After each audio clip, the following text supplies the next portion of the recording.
Hello दोस्तों, स्वागत है आप सबका हमारे यूट्यूब चैनल पर। आज हम लोग एक नए सब्जेक्ट के साथ अपनी यात्रा शुरू करेंगे। आज का सब्जेक्ट हमारा है स्टील स्ट्रक्चर। आज का हमारा सब्जेक्ट है स्टील स्ट्रक्चर। इसके बारे में हम लोग डिटेल से पढ़ेंगे। तो शुरू करते हैं।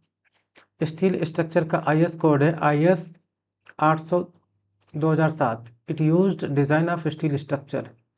स्टील स्ट्रक्चर का IS कोड है IS 800 2007। Physical properties of structural steel. Physical properties of structural steel. Structural steel की फिजिकल प्रॉपर्टीज के बारे में पढ़ेंगे हम लोग। Yield stress. Yield stress FI होती है 220 से 240 न्यूटन पर mm²। स्टील की यील्ड स्ट्रेस FY 220 से 240 न्यूटन पर mm² होती है। Ultimate tensile strength. स्टील की अल्टीमेट टेंसाइल स्ट्रेंथ 1.2 FY होती है। स्टील की अल्टीमेट टेंसाइल स्ट्रेंथ 1.2 FY होती है। इलोंगेशन 20% होता है लो कार्बन स्टील के लिए। इलोंगेशन 20% होता है लो कार्बन स्टील के लिए। शियर मॉडुलस G की वैल्यू होती है 0.769 × 10⁵ या 0.4 E। शियर मॉडुलस G की वैल्यू होती है 0.769 × 10⁵ और 0.4 E। Unit mass of steel rho की वैल्यू होती है 7850 kg/m³। 7850 kg/m³। नेक्स्ट हमारा है Poisson ratio mu. Poisson ratio elastic range होती है। पॉइजन रेशियो की इलास्टिक रेंज होती है 0.25 से 0.33 अप्रॉक्सीमेट 0.30। इलास्टिक रेंज होती है स्टील की पॉइजन रेशियो की 0.25 से 0.33 on an average 0.30। Plastic range होती है 0.50। प्लास्टिक रेंज होती है 0.50। नेक्स्ट हमारा है gauge length of steel specimen. Gauge length of steel specimen as per codal provision formula है गेज लेंथ का L0 = 5.65 √A0। L0 = 5.65 √A0, जहाँ A0 हमारा cross sectional area of specimen before loading है। जहाँ A0 cross sectional area of specimen before loading है। आगे हमारे पास नोट पॉइंट है। इन स्टील कार्बन कंटेंट बढ़ाने पर स्ट्रेंथ बढ़ेगी, हार्डनेस बढ़ेगी। कार्बन कंटेंट डायरेक्टली प्रोपोर्शनल होता है स्ट्रेंथ के और हार्डनेस के। यानी अगर हम स्टील में कार्बन कंटेंट बढ़ाएंगे तो स्ट्रेंथ बढ़ेगी और हार्डनेस बढ़ेगी। डक्टिलिटी कम होगी और टफनेस कम होगी। स्टील में कार्बन कंटेंट डायरेक्टली प्रोपोर्शनल होता है स्ट्रेंथ के, हार्डनेस के। इन्वर्सली प्रोपोर्शनल होता है डक्टिलिटी और टफनेस के।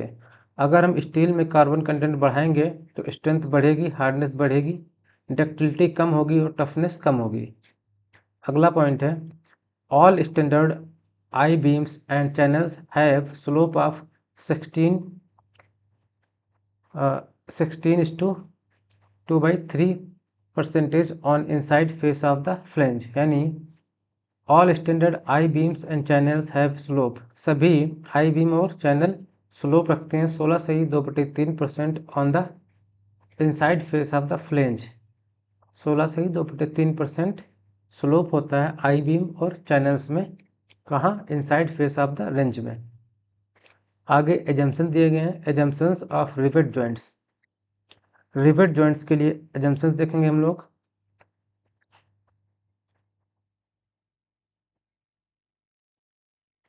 पहला एजम्पशन हमारा है rivets are assumed to be stressed equally. Rivets are assumed to be stressed equally. दूसरा है the rivet hole is assumed to be filled completely by the rivet. Second assumption हमारा है the rivet hole is assumed to be filled completely by the rivet. Third हमारा है friction between the plate is neglected. Friction between the plate is neglected. Fourth assumption है load and shear stress is assumed to be uniformly distributed over the cross sectional area of the rivet. Load and shear stress is assumed to be uniformly distributed over the cross sectional area of the rivet. Fifth assumption हमारा है bending moment of rivet are not considered. Bending moment of rivets are not considered. Rivets में bending moment को consider नहीं किया जाता है। Six number assumption हमारा है bearing stress is uniform between plates and rivets. Bearing stress is uniform between plates and rivets. Seven number assumption हमारा है length of pitch is considered for analysis. Length of pitch is considered for analysis. Eighth number assumption है gross dia of rivet is taken to calculation। gross dia of rivet is taken to calculation। आगे हमारे पास है nominal diameter of rivet D। nominal diameter of rivet, it is the diameter of the shank of a rivet before riveting। nominal diameter rivet का क्या होता है? it is the diameter of the shank of a rivet before riveting। एक rivet को riveting से पहले जो shank का डायमीटर होता है वही हमारा नॉमिनल डायमीटर होता है रिवेट का। Rivet size is denoted by diameter of shank. Rivet का साइज शैंक के डायमीटर से डिनोट किया जाता है। Rivet size is denoted by diameter of shank. Effective और ग्रॉस डायमीटर। इफेक्टिव और ग्रॉस रिवेट डायमीटर। इफेक्टिव और ग्रॉस रिवेट डायमीटर देखेंगे हम लोग T dash. It is equal to the diameter of the hole after riveting. Effective या gross diameter equal to होता है diameter of the hole after riveting. Riveting के बाद जो होल का डायमीटर होता है वही हमारा इफेक्टिव या ग्रॉस डायमीटर होता है रिवेट का। D dash is equal to D plus 1.5 mm for D is less than equal to 25 mm।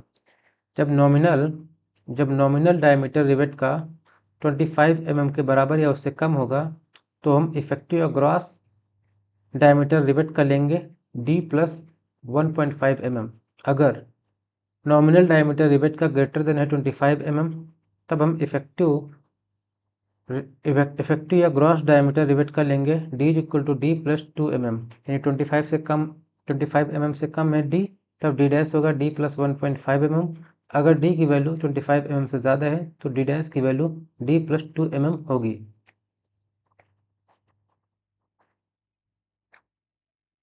आगे हम पढ़ेंगे for gross bolt dia. For gross bolt dia, gross bolt dia के लिए 5 + 1 mm होगा जब हमारा डाया लेस देन होगा 12 mm। अगर फाई की value less than equal to 12 mm है, अगर फाई की value less than equal to 12 mm है तब ग्रॉस डाया हमारा होगा 5 + 1 mm। 5 + 1 mm बोल्ट के लिए। अगर फाई की वैल्यू 12 mm से 24 mm के बीच में है, अगर फाई की वैल्यू 12 mm से ज़्यादा है और 24 mm के बराबर या उससे कम है तब हम ग्रॉस डाया बोल्ट का लेंगे 5 + 2 mm। 5 + 2 mm। अगर फाई की वैल्यू ग्रेटर देन 24 mm है, अगर फाई की वैल्यू ग्रेटर देन 24 mm है तो ग्रॉस डाया बोल्ट का होगा 5 + 3 mm। तो बोल्ट का ग्रॉस डाया 5 + 3 mm होगा। अगर 12 से कम है, अगर 12 से कम है फाई की वैल्यू तो 5 + 1 mm। 12 से 24 के बीच में है तो 5 + 2 mm। अगर 24 से ज़्यादा है तो 5 + 3 mm। आगे हमारे पास है empirical formula used for nominal diameter. Empirical formula used for nominal diameter. Nominal diameter के लिए यूज़ होने वाले एम्पेरिकल फार्मूला दिए गए हैं। पहला फार्मूला हमारे पास है अनविन्स फार्मूला। अनविन्स फार्मूला है D is equal to 6.05 √t। Nominal diameter के लिए अनविन्स फार्मूला है D is equal to 6.05 √t mm में, या D is equal to 1.91 √t centimetre में। D is equal to 6.05 √2 mm में, D is equal to 1.91 √t centimetre में Unwin's formula. दूसरा French formula है। फ्रेंच फार्मूला क्या है? D is equal to 1.5t + 4 mm है। French formula D is equal to 1.5t + 4। German formula है German formula है d is equal to √50t-2। German formula है d is equal to √50t-2 mm में। t क्या है? t minimum thickness of plate है। t minimum thickness of plate है। आगे important terminology दी गई है, इसको हम लोग देखेंगे। Important terminology. पिच क्या होता है? It is the distance between centre to centre of any two adjacent rivets. Pitch जो है डिस्टेंस है between centre to centre of any two adjacent rivets. किन्हीं भी दो एडजेसेंट रिवेट्स के बीच की दूरी सेंटर टू सेंटर दूरी पिच कहलाती है। Pitch it is the distance between centre to centre of any two adjacent rivets. Pitch हो गया। उसके बाद गेज लाइन। गेज लाइन क्या होती है? A row of rivets parallel to the direction of force, उसको गेज लाइन बोलते हैं। गेज लाइन क्या है? A row of rivets parallel to the direction of force. दूसरा हमारा गेज डिस्टेंस है। Gauge distance perpendicular distance between two adjacent gauge lines. Gauge distance perpendicular distance है between two adjacent gauge lines. दो adjacent gauge lines के perpendicular distance जो है वो gauge distance कहलाएगी। गेज लाइन क्या है? Gauge line a row of rivet से parallel to the direction of force. उसके बाद एज डिस्टेंस। एज डिस्टेंस क्या होती है? It is the distance between the edge of a member और cover plate and the centre of the nearest rivet hole. Edge distance is the distance between the edge of a member और cover plate and the centre of the nearest rivet hole. Next हमारा है slip factor. Slip factor क्या होता है? Coefficient of friction in friction type joint is known as slip factor. Coefficient of friction in friction type joint. Friction type joint में जो coefficient of friction होता है उसी को स्लिप फैक्टर बोलते हैं। Coefficient of friction in friction type joint is known as slip factor. आगे हमारे पास नोट पॉइंट है। Minimum width of riveted section is equal to 3D। Minimum width of riveted section is equal to 3D। Minimum width जो होती है riveted section की वो 3D के बराबर होती है। Minimum width of riveted section is equal to 3D। आगे है types of failure in rivet and plate joint system. Types of failure in rivet and plate joint system. Rivet और plate joint system में types of failure क्या क्या होते हैं इसको देखेंगे हम लोग। पहला हमारा फेलियर ऑफ प्लेट। प्लेट चार तरह से फेल हो सकती है: शियरिंग, बियरिंग, स्प्लिटिंग और टीयरिंग में। प्लेट चार तरह से फेल हो सकती है: शेयरिंग में फेल हो सकती है, बियरिंग में फेल हो सकती है, स्प्लिटिंग में फेल हो सकती है और टीयरिंग में फेल हो सकती है। It is due to failure of insufficient end distance. It is due to failure of insufficient end distance. Insufficient end distance के कारण ये सारे फेलियर होते हैं। आगे हमारा फेलियर ऑफ रिवेट। प्लेट का चार तरह से होता है फेलियर, रिवेट का दो तरह से होता है। प्लेट चार तरह से फेल होती है, रिवेट दो तरह से फेल होती है। रिवेट का फेलियर होता है शियरिंग और बियरिंग में। रिवेट का फेलियर होता है शियरिंग और बियरिंग में। नोट पॉइंट है, shearing and bearing strength of rivets should be greater than tearing strength of rivets. Shearing और bearing strength of rivets greater than होनी चाहिए टीयरिंग स्ट्रेंथ ऑफ रिवेट्स से। Shearing and bearing strength of rivets should be greater than tearing strength of rivets. आगे हमारे पास है diamond riveting.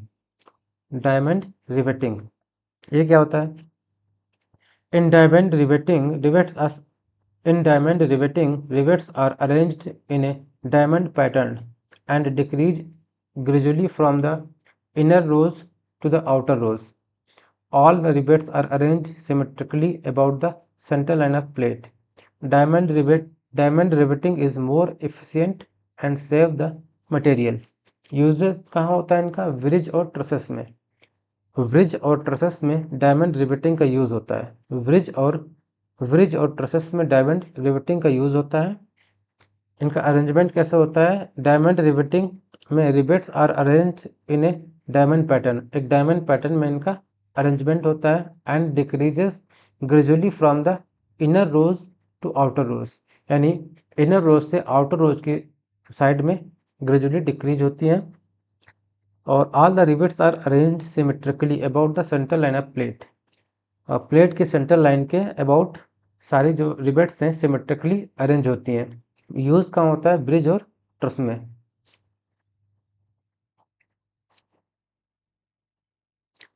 आगे हमारे पास है types of loads on structure. Types of load on structure, structure पे कौन कौन से लोड होते हैं इसके बारे में हम लोग देखेंगे। पहला हमारा डेड लोड होता है। पहला डेड लोड होता है, उसके लिए IS कोड है। पहला होता है डेड लोड, उसके लिए IS कोड है IS 875/1987 part 1। IS 875/1987 part 1 dead load. Second हमारा लाइव लोड है। लाइव लोड और इम्पोज्ड लोड, लाइव लोड और इम्पोज्ड लोड, उसके लिए IS कोड है IS 875/1987 पार्ट 2। थर्ड हमारा विंडो लोड है। थर्ड हमारा विंडो लोड है IS 875/1987 पार्ट 3। फोर्थ हमारा स्नो लोड है। स्नो लोड के लिए IS कोड है IS 475। विंडो लोड के लिए 875 है। डेड लोड, लाइव लोड और विंडो लोड के लिए 875 है। स्नो लोड के लिए IS कोड है 475/1987 पार्ट 5, 485 पार्ट 5।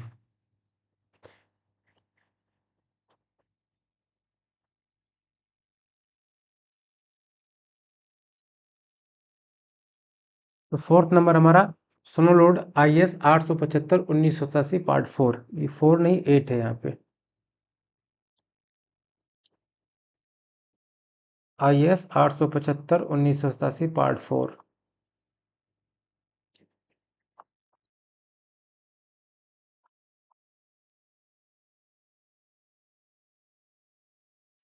स्नो लोड के लिए IS कोड है IS 875/1987 part 4। IS 875/1987 part 4। Design load, design load के लिए IS कोड है IS 875/1987 part 5 other than earthquake load. Design load के लिए, डिज़ाइन लोड के लिए IS कोड है 875/1987 part 5 other than earthquake load. Seismic load के लिए IS कोड है, सिक्स्थ हमारा है सीज्मिक लोड, IS कोड है 1893/1984। सीज्मिक लोड के लिए IS कोड है IS 1893/1984। नेक्स्ट हमारा है टेम्परेचर इफेक्ट्स। टेम्परेचर इफेक्ट्स यानी स्ट्रक्चर पर इतने टाइप के लोड आते हैं: डेड लोड, लाइव लोड या import load, wind load, snow load, design load, seismic load, temperature effect, ये सारे आते हैं हमारे स्ट्रक्चर पर। आगे हमारा value of pitch in different types of joint. Value of pitch in different types of joint, अलग अलग टाइप के जॉइंट में पिच की वैल्यू क्या होती है उसको देखेंगे हम लोग। पहला हमारा चेन सिस्टम है, फिर जिगजैग और डायमंड सिस्टम है।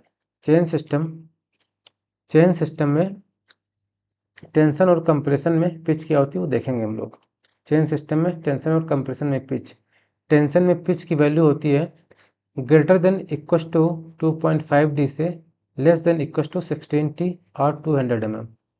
टेंशन में, चेन सिस्टम में टेंशन में पिच की वैल्यू होती है 2.5D से 2.5D के बराबर या उससे ज़्यादा, 16T से कम या उसके बराबर और 200 mm, ये पिच की वैल्यू होती है टेंशन में।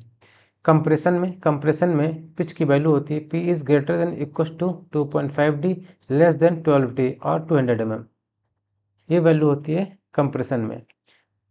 सेकंड हमारा जिग जैग और डायमंड। जिग जैग और डायमंड में टेंशन में पिच की वैल्यू क्या होती है और कंप्रेशन में पिच की वैल्यू क्या होती है उसको देखेंगे हम लोग। टेंशन में पिच की वैल्यू होती है greater than equals to 2.5D less than equals to 300 mm और 24T और 24T, ये टेंशन की बात हो गई। कंप्रेशन में पिच की वैल्यू होती है greater than equals to 2.5D less than equals to 300 और 18T, ये जो है कंप्रेशन में वैल्यू होती है। आगे नोट पॉइंट है, for staggered pitch, pitch value in chain system is increase by 50%। For staggered pitch value in chain system increased by 50%।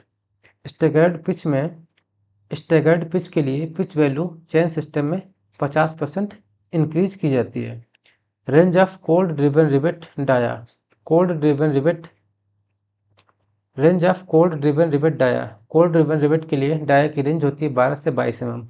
Range of cold driven rivet dia 12 से 22 mm। आगे हमारा minimum edge distance. Hand flame cutting और rough edge के लिए minimum edge distance होती है 1.7 DH। Hand flame cutting और rough edge के लिए मिनिमम एज डिस्टेंस होती है 1.7 DH। मशीन कटिंग और स्मूथ एज के लिए मिनिमम एज डिस्टेंस होती है 1.5 DH, जहाँ DH हमारा रिवेट होल डाया है। आगे हमारे पास है minimum pitch of tracking rivet in case of tension या compression. Maximum pitch of tacking rivet in case of tension और compression. Maximum pitch of tacking rivet in case of compression और tension.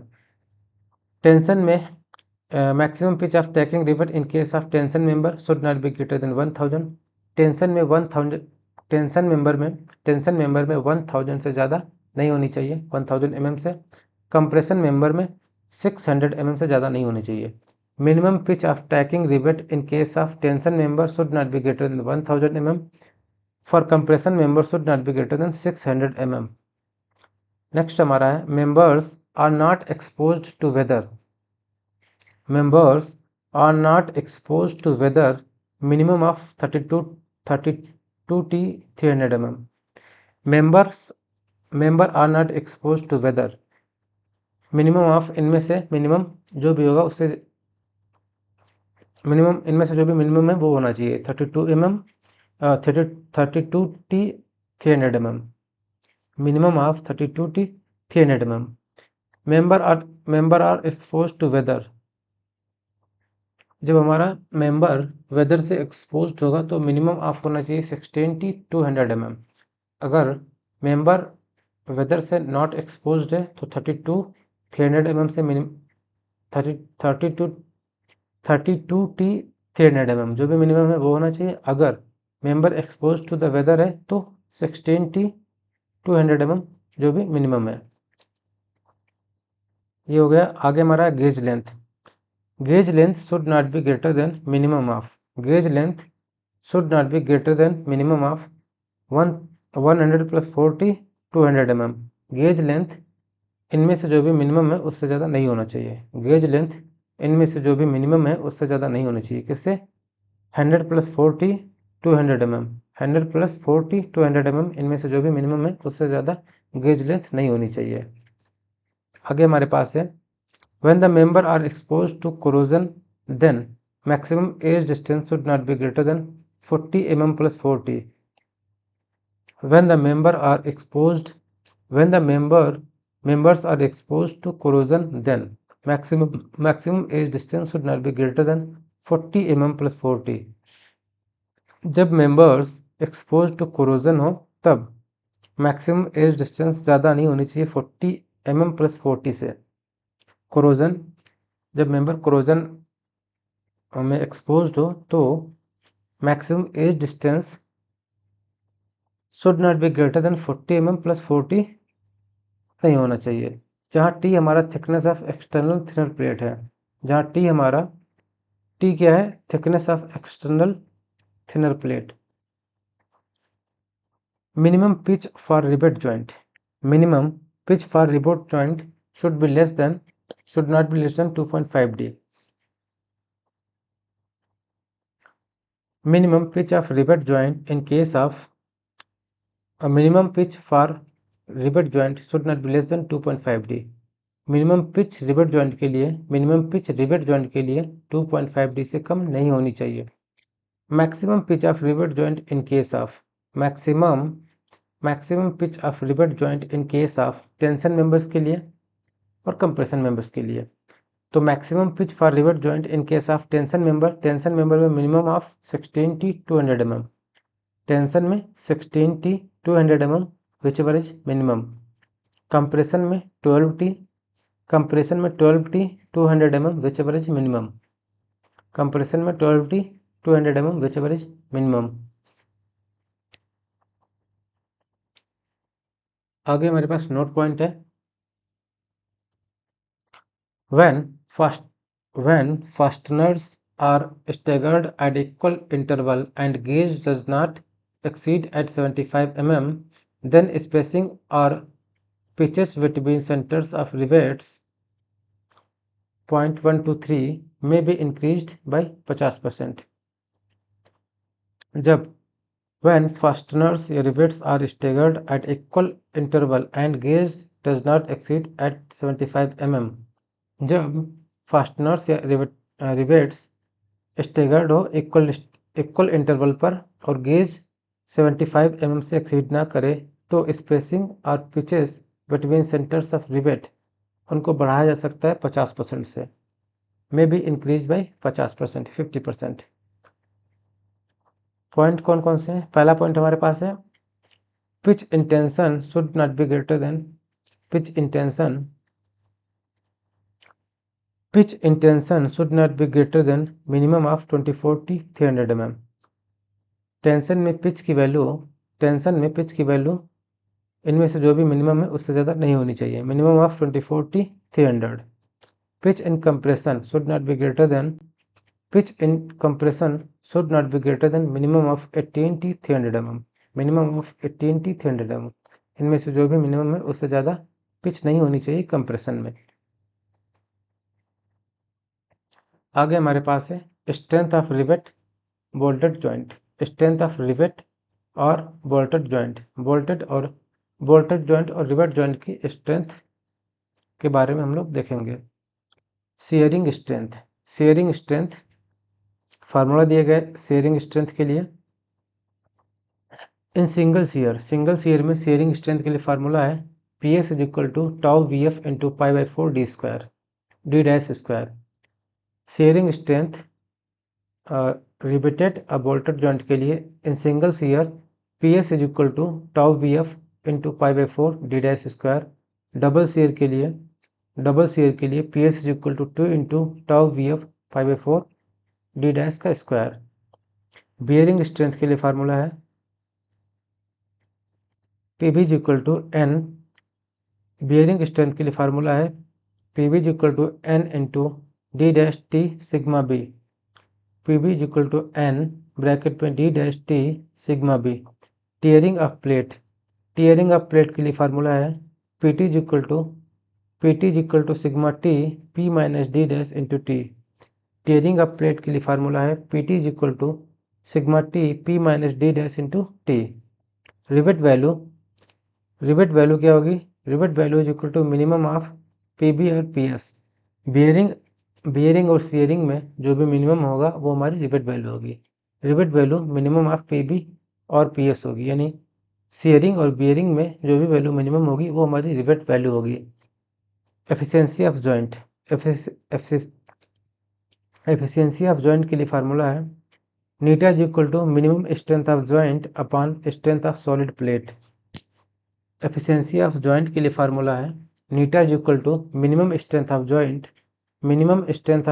Upon strength of solid plate, यानी P minus D dash upon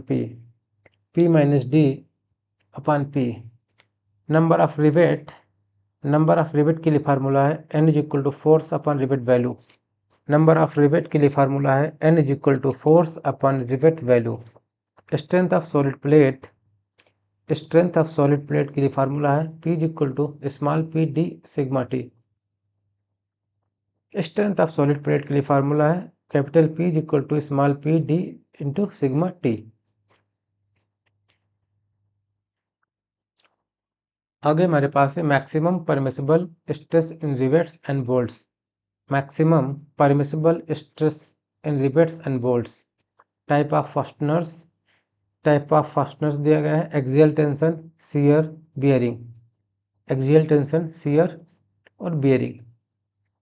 stress. Power driven में soft rivets के लिए axial tension stress की value 100, shear stress की value 100, bearing stress की value 300। ये soft rivet की वैल्यू हो गई। फील्ड रिवेट्स की वैल्यू 90, 90, 270, एक्सियल में 90, शियर में 90, बियरिंग में 270। अब आते हैं हैंड रिवेट्स पे। हैंड ड्रिवन रिवेट्स के लिए एक्सियल और शियर की वैल्यू 80, 80, axial tension stress, shear stress 80, 80 और बियरिंग के लिए 250। Close tolerance and turned bolts के लिए axial tension stress 120, shear stress 100, bearing stress 300। Bolts in clearance holes के लिए axial tension 120, shear stress axial tension 120, shear stress 80, bearing 250। Strength order क्या है? तो पावर ड्रिवन रिवेट्स की स्ट्रेंथ ज़्यादा होती है हैंड ड्रिवन रिवेट्स की तुलना में। पावर ड्रिवन रिवेट्स की स्ट्रेंथ ग्रेटर देन होती है हैंड ड्रिवन रिवेट्स से। पावर ड्रिवन सॉफ्ट रिवेट्स की value power driven field rivets से ज़्यादा होती है। पावर ड्रिवन सॉफ्ट रिवेट्स की value power driven field rivets से ज़्यादा होती है। डाया अप बोल्ट होल क्या होता है? DH इज इक्वल टू होता है dia of bolt hole. Dia of bolt hole is equal to होता है nominal size of fastener plus standard clearance. Nominal size of fastener plus standard clearance, ये होता है हमारा dia of bolt whole.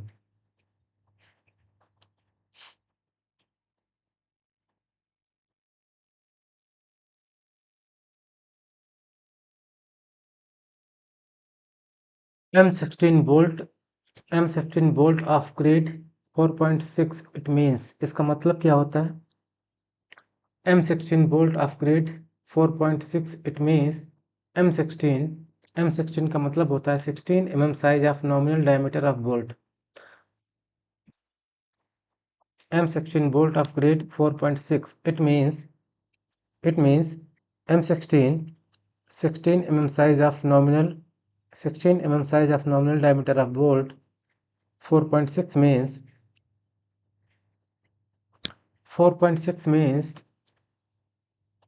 ultimate strength of bolt is equal to 400 MPa. Ultimate strength of bolt is equal to 400 MPa. Yield strength of bolt FYB is equal to 0.6 FUB, यानी 240 MPa, 240 MPa। अगर M16 bolt of grade 4.6 लिखा है तो इसका मतलब क्या होगा? इसका मतलब होगा M16 का मतलब होगा 16 mm size of nominal diameter of bolt.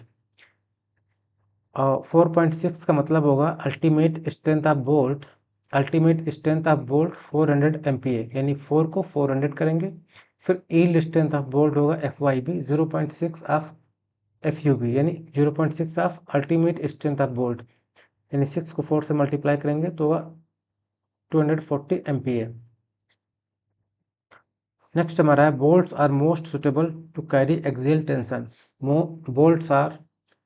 Bolts are most suitable to carry axial tension। Bolts most suitable होती है एक्सियल टेंशन को कैरी करने के लिए। आगे हमारे पास है परमिसिबल स्ट्रेस इन स्टील मेंबर्स। अब देखेंगे इनके बारे में। टाइप्स ऑफ स्ट्रेस दिया गया है, परमिसिबल स्ट्रेस दिया गया है और factor of safety yield stress by working stress दिया गया है। Factor of safety is equal to yield stress upon working stress. तो टाइप्स ऑफ स्ट्रेस देखेंगे, परमिसिबल स्ट्रेस देखेंगे और फैक्टर ऑफ सेफ्टी देखेंगे। पहला हमारा है axial compressive tensile stress. Axial compressive and tensile stress के लिए परमिसिबल स्ट्रेस की वैल्यू 0.6 FY, परमिसिबल स्ट्रेस की value 0.6 FY, factor of safety 1.67, factor of safety 1.67 किसके लिए? एक्सियल कंप्रेसिव या टेंसाइल स्ट्रेस के लिए। सेकंड हमारा है maximum bending stress in compression and tension. Maximum bending stress in compression and tension, permissible stress की value है 0.66 FY, 0.66 FY, factor of safety 1.515, factor of safety 1.515। ये हमारा बेंडिंग के लिए हो गया। एक्सियल के लिए 0.6 FY था, factor of safety 1.67। Bending stress compression और टेंशन के लिए परमिसिबल स्ट्रेस की value 0.66 FY, factor of safety 1.515। अब आते हैं शियर स्ट्रेस पर। टाउ वी एवरेज के लिए परमिसिबल स्ट्रेस 0.4 FY और factor of safety 2.5। Shear stress के लिए टाउ वी एवरेज के लिए permissible stress 0.4 FY, factor of safety 2.5। Tau V max की value 0.45 FY, tau V max की value 0.45 FY, factor of safety 2.22। अब आते हैं बियरिंग स्ट्रेसेस पर। बियरिंग स्ट्रेस की value permissible 0.7 FY, bearing stress की वैल्यू परमिसिबल स्ट्रेस बियरिंग के लिए 0.75 FY, factor of safety 1.33, factor of safety 1.33। ये बियरिंग स्ट्रेस की वैल्यू होगी 0.75 FY। आगे हमारा स्ट्रेस इन स्लेब बेस के लिए स्ट्रेस की वैल्यू होती है stress in slab base 185 slab base के लिए। ये सारा डाटा इंपॉर्टेंट है, सब कुछ पूछा जाता है, इसलिए एक बार फिर से रिवाइज करेंगे। एक्सियल कंप्रेसिव और टेंसाइल स्ट्रेस की value 0.6 FY, factor of safety 1.67। Maximum bending stress in compression and tension 0.66 FY, factor of safety 1.515। Shear stress tau V average की value 0.4 FY, tau V average की value 0.4 FY, factor of safety 2.5। Tau V max की value 0.45 FY, tau V max की value 0.45 FY, factor of safety 2.22। Bearing stress की value sigma B 0.75 FY, factor of safety 1.33। Stress in slab base 185। आगे दिया गया है margin factor of safety is equal to होता है factor of safety -1। Margin factor of safety is equal to होता है factor of safety -1।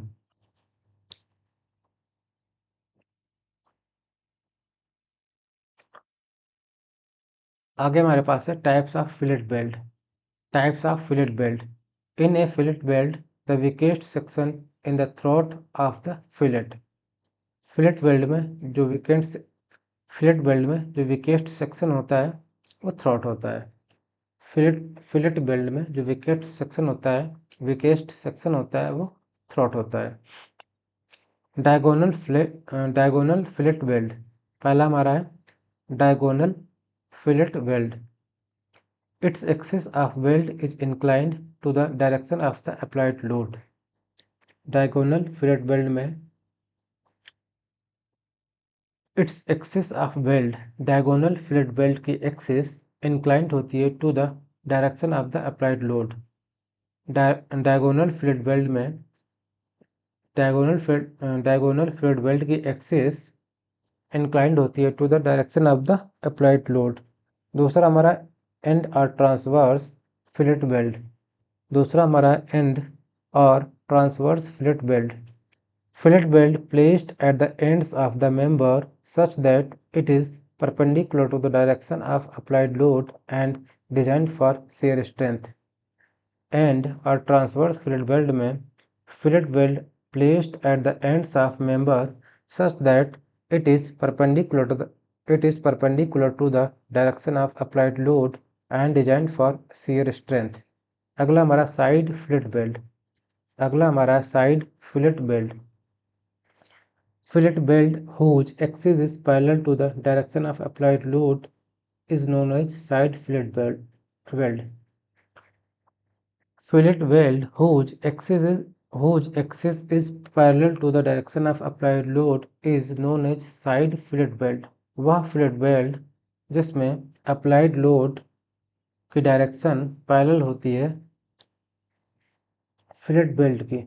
Fillet weld whose axis, वह fillet weld जिसकी एक्सिस पैरेलल होती है अप्लाइड लोड के, पैरेलल होती है अप्लाइड लोड के डायरेक्शन के, उसको बोलते हैं साइड फिलेट वेल्ड। अगला हमारा है इंटरमिटेंट फिलेट वेल्ड या डिसकंटिन्यूअस वेल्ड या पिच ऑफ वेल्ड्स। अगला हमारा है intermittent fillet weld. Intermittent fillet weld या डिसकंटिन्यूअस वेल्ड या pitch of welds. It is used when the length of the smallest size fillet weld required to transmit stress is less than the continuous length of the joint. It is used when the length of the smallest size fillet weld required to transmit stress is less than the continuous length of the joint. अगला हमारा plug and slot weld। अगला हमारा plug and slot weld। An addition welds provided when sufficient welding length is not available along the edge of the members is called plug weld। जब sufficient length provided नहीं होती है, when an addition weld provided when sufficient welding length is not available along the edge of the members is called plug weld। जब member के along sufficient welding welding length नहीं होती है, जब as के along, तब जो है प्लग वेल्ड की ज़रूरत पड़ती है। नोट पॉइंट है हमारे पास, strength of fillet weld is 80 to 95% of main member. Fillet weld की स्ट्रेंथ 80 to 95% होती है मेन मेंबर की।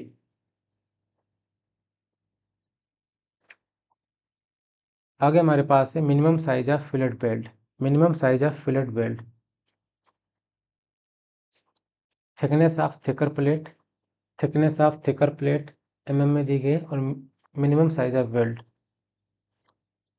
अगर थिकर प्लेट की थिकनेस 0 से 10 के बीच में है तो वेल्ड का साइज 3 mm होगा।